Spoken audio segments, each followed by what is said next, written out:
안녕하세요. 요한복음 24번째 시간입니다. 오늘은 요한복음 5장 31절에서 40절까지의 말씀, 예수님을 증언하는 세 가지 증거라는 제목 주제로 여러분과 말씀 나누도록 하겠습니다. 우리가 살아가는 세상은 수많은 정보와 주장이 있습니다. TV를 보아도 유튜브, 뉴스, SNS를 보아도 다들 자신들이 옳다고 말합니다. 정치인도 그렇고 과학자도 유명 인플루언서도 그렇고요. 그러면서 자신의 말을 자신의 주장을 믿으라고 하죠. 신뢰하라고 하죠. 하지만 우리가 정말 묻게 되는 가장 중요한 질문이 있죠. 누구의 말을 믿어야 할 것인가? 무엇이 맞는 것일까? 이 질문은 단순한 정보의 선택의 문제가 아니죠. 우리의 삶의 방향성과 정체성 그리고 영혼의 문제까지 연결됩니다. 오늘 본문에서 예수님은 자신이 누구인지를 분명하게 선포하고 계십니다. 그러나 이 선언은 단순한 자기 주장이나 감정의 표현이 아닙니다. 분명한 증거에 근거한 선언이라고 볼 수 있죠. 예수님께서는 유대 지도자들의 비판과 불신앙에 직면하시면서 자신에 대해서 세 가지 증거를 제시하십니다. 곧 나는 하나님의 아들이다, 나는 구원자다라는 것을 말씀하시죠. 이는 마치 법정에서 증언을 통해 자신의 진실성을 입증하는 자와 같습니다. 매우 논리적이고 확정적인 방식으로 나타나 있습니다. 이러한 내용의 오늘 말씀을 함께 보시겠습니다. 먼저 31절 말씀입니다. 만약 내가 나 자신에 대해 증언한다면 내 증언은 참되지 못하다. 이 말씀은 오해의 여지가 있습니다. 예수님이 자신의 증언이 거짓이라는 뜻이 아닌 것이죠. 유대인들의 재판 전통을 따라 말씀하신 겁니다. 고대 유대 율법에는 어떤 진술이 참으로 인정되기 위해선 두 명의 이상의 증인이 필요했습니다. 예수님은 지금 그들의 기준 안에서 말씀하시고 계신 겁니다. 내 말만 가지고는 너희가 받아들이지 않겠지. 그렇다면 내가 누구인지를 증언해주는 다른 증거를 보라고 말씀하시는 겁니다. 그리고 이어서 말씀하십니다. 나를 위해 증언하시는 분이 계신데 나는 나에 대한 그분의 증언이 참인 것을 안다라고 말했죠.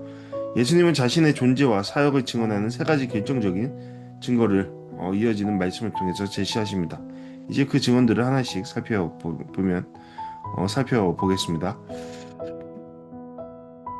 첫 번째 증거는 세례 요한의 증언입니다. 유대인들은 한때 세례 요한에게 큰 관심을 보였습니다. 광야에서 회개를 외치면서 사역을 시작한 요한은 많은 이들에게 영적 각성을 일으켜 주었고 심지어 종교 지도자들조차 사람들을 보내 그의 정체를 물을 정도였습니다. 예수님은 말씀하십니다. 요한은 타오르면서 빛을 내는 등불이었고 너희는 잠시 동안 그 안에서 즐거워했다. 등불은 잠시 비춥니다.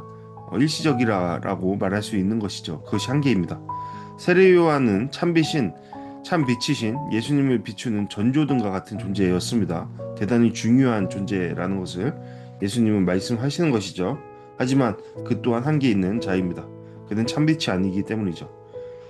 그러나 사람들은 그 등불의 밝음은 즐겼지만 등불이 비추는 방향, 곧 예수님 자신에게로 나오지 않았습니다. 세례 요한은 존경했지만 그의 메시지를 주의 깊게 듣지는 않았다라는 것입니다. 예수님은 이 사실을 지적하시면서 요한의 증언은 사람들을 위하는 것이지 자신이 그것에 의존해서 말하는 것은 아님을 밝히십니다. 요한은 진리에 대해 증언했습니다. 곧 그 진리는 예수님이셨습니다. 예수님에 대한 그 증거를 세례 요한은 목소리 높여 외쳤음에도 불구하고 광야에서 외치는 자의 소리가 되었음에도 불구하고 사람들은 그 소리를 듣지 못했다라는 것을 예수님은 말씀하고 계십니다. 예수님은 두 번째 증거로 예수님의 사역과 행위에 대해서 말씀하십니다.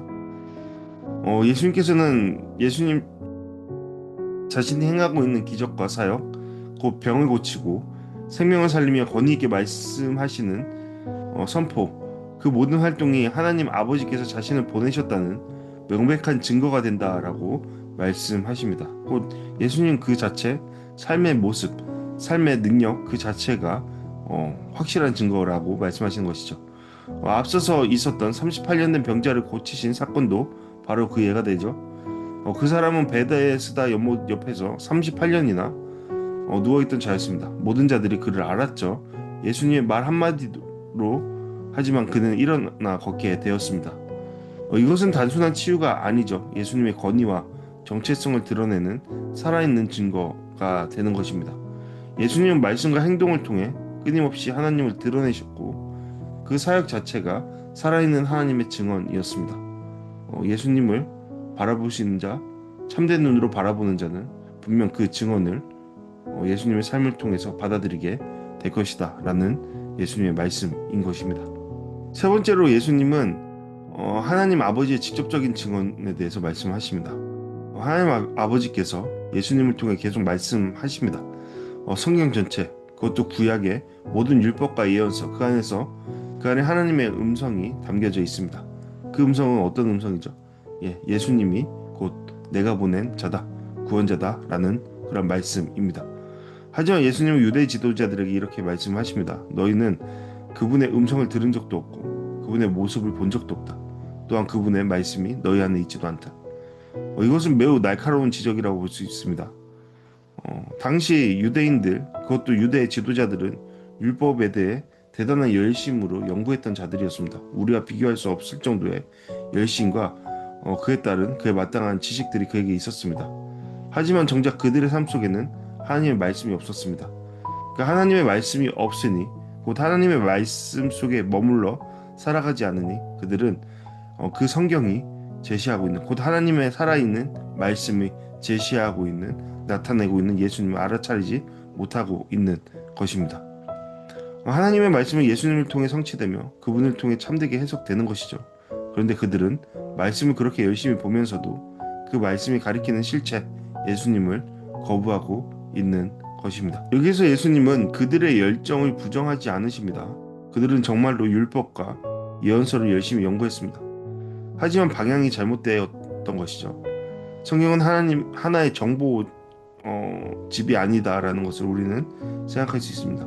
성경의 중심에는 예수 그리스도가 계시죠. 그분은 율법의 성취요 예언의 완성이십니다. 성경은 예수께로 나아가도록 인도합니다. 그리고 우리가 만약에 성경에 대해서 올바른 마음으로 그것을 읽고 있다면 우리 또한 성경을 통해 예수님을 바라보게 됩니다. 하지만 당시에 유대 지도자들은 예수님을 거부하는 이들은 문자만 붙잡고 문자로서만 그 성경의 내용을 보았고 말씀의 실체이신 예수님을 보지 못했습니다. 이 거부는 단순한 무지가 아닙니다. 의도적인 불신앙이라고 볼 수 있죠. 그들은 예수님을 인정할 수 없었고 그렇게 성경에서 계속적으로 증언하는 그 소리와 그 말씀을 듣거나 보지 않았던 것입니다. 그것은 노골적인 거부라고 볼 수 있는 것입니다. 예수님은 바로 이러한 증언 속에서도 그들이 예수님을 거부하는 것은 그들이 적극적으로 그것을 거부하고 있기 때문임을 분명하게 밝히고 따라서 우리는 오늘 말씀을 통해 이렇게 세 가지 질문을 하며 생각해 볼 수 있습니다. 나는 예수님의 말씀과 사역을 통해 그분이 하나님의 아들이심을 진심으로 믿고 있는가? 나는 성경을 읽고 공부할 때 그 말씀을 통해 예수님을 더 깊이 만나고 있는가? 아니면 어떤 지식에 대한 목마름으로 책을 읽고 그 안에 그저 머물고 있는 것은 아닌가?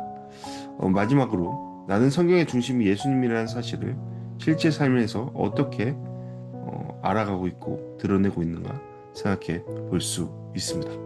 이 시간 함께 기도하시겠습니다. 나를 위한 기도.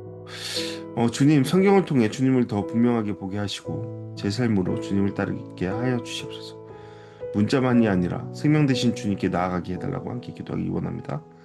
교회를 위해 기도합니다.